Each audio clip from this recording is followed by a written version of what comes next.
বাদ আল্লাহ আপনি আমাদেরকে মধ্যম পন্থাটা দেখান, সঠিক রাস্তাটা দেখান, যে রাস্তায় আপনি দুনিয়াতে উঠে যাবেন আর হাঁটতে হাঁটতে দেখবেন এই রাস্তার শেষ মাথা ঢুকে গিয়েছে জান্নাতে।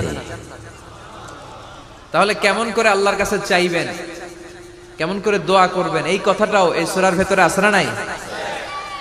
এরপরে এই সূরার আরেকটা নাম হচ্ছে সূরাতুশ শিফা অথবা সূরাতুর রুকিয়া, ঝাড়ফুঁক করার সূরা। অনেকে কি দিয়ে ঝাড়ফুঁক করবে খুঁজে পায় না, আছে না নাই? আপনি সূরাতুল ফাতিহা পড়ে ঝাড়ফুঁক করবেন। অসুস্থ ব্যক্তির গায়ে সূরা ফাতিহা পড়ে ফু দিলে সুস্থ করে দেয় কে? রব্বুল আলামিন বলেন, وَنُنَزِّلُ مِنَ الْقُرْآنِ مَا هُوَ شِفَاءٌ وَرَحْمَةٌ لِّلْمُؤْمِنِينَ وَلَا يَزِيدُ الظَّالِمِينَ